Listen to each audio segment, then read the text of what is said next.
బయట ఒక టాక్ వినిపిస్తుంది ఏంటి అంటే వైఎస్ఆర్సీపీ ఈసారి జరగబోయే ఎన్నికల్లో బీజేపీతో పొత్తు పెట్టుకునే అవకాశాలు ఉన్నాయి అని అంటున్నారు. ఒకవేళ అదే గనక జరిగితే ఇది ఒక హైపోథెటికల్ అజంప్షన్ అనుకుందాం. ఇది నిజం కాదనుకుందాం. ఒకవేళ నిజం అయితే మైనారిటీస్ నుంచి ముస్లిం కమ్యూనిటీ నుంచి ఎలాంటి స్పందన ఉండబోతుంది, ఎలాంటి రిపర్కషన్స్ ఉండబోతున్నాయి, మీరేమనుకుంటున్నారు?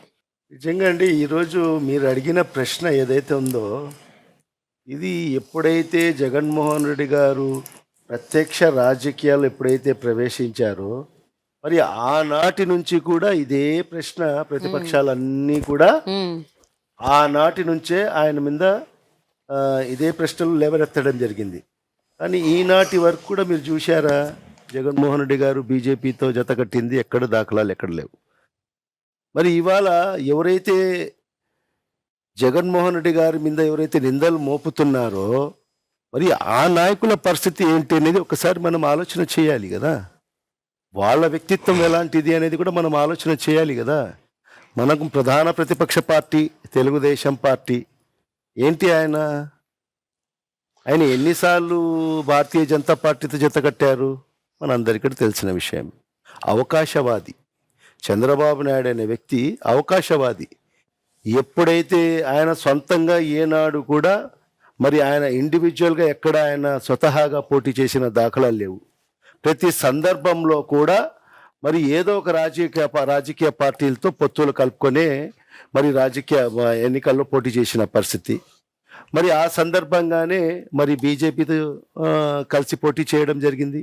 మనం చూసాం 2014లో అధికారంలోకి వచ్చిన తర్వాత ఏ విధంగా వాళ్ళ ఇద్దరు మంత్రులు ఇక్కడ ఉన్నారు, వీళ్ళ ఇద్దరు అక్కడ మంత్రులుగా ఉన్నారు, మనం చూశాం కదా. మరి అలాంటి వ్యక్తులు మరి ఈరోజు మన నాయకుని యొక్క క్రెడిబిలిటీ, ఎందుకంటే ఒక నాయకుడు అంటే క్రెడిబిలిటీ ఉండాలండి.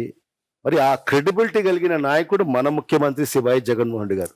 ఒక మాట చెప్పాడంటే ఖచ్చితంగా ఆ మాట మీద నిలబడతాడు అనే ఒక మనస్తత్వం కలిగిన వ్యక్తి మన ముఖ్యమంత్రి జగన్మోహన్ రెడ్డి గారు. మరి దానికి నిదర్శనం మనం ఇప్పటి వరకు కూడా చూస్తూనే వస్తున్నాం. మరి మొన్ననే చూడండి, మొన్న తెలంగాణ ఎన్నికల్లో మనం చూసాం. మరి అక్కడ ఎవరండి, జనసేన ఎవరితో జత కట్టి ఎన్నికల్లో పోటీ చేశారు?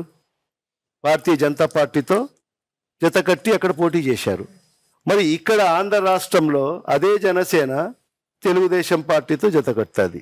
అంటే ఇండైరెక్ట్ గానో డైరెక్ట్ గానో మరి తెలుగుదేశం పార్టీ ఖచ్చితంగా బీజేపీతో కలిసి ఉంది. దానికి నిదర్శనం కూడా మరి పురంధరేశ్వరి గారు, మరి భారతీయ జనతా పార్టీ రాష్ట్ర అధ్యక్షులు గారు, మరి ఆమె ప్రతి సందర్భంలో కూడా ఆమె మాట్లాడిన మాటలు మనం చూస్తే మరి ఆమె భారతీయ జనతా పార్టీ రాష్ట్ర అధ్యక్షురాలుగా ఆయన ఏ క్వశ్చన్ మాట్లాడలేదు.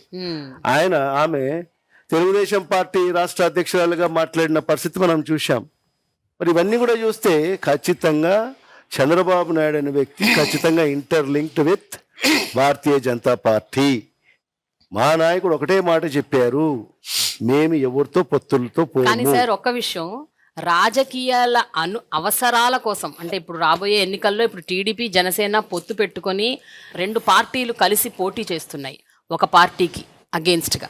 సో అలాంటి సందర్భంలో అవసరం అనిపిస్తే అవసరాలకు అనుగుణంగా ఒకవేళ పొత్తు పెట్టుకోవాల్సిన పరిస్థితి వస్తే, that is my question sir.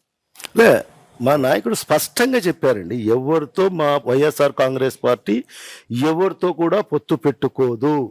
మేము ఇండివిజువల్ గానే పోటీ చేస్తాం. మేము ఒంటరిగానే వైఎస్ఆర్ కాంగ్రెస్ పార్టీ 175 స్థానాలలో కూడా వైఎస్ఆర్ కాంగ్రెస్ పార్టీ పోటీ చేస్తుంది. మేము ఏ రాజకీయ పార్టీలతో కూడా మా పొత్తు ఉండదు.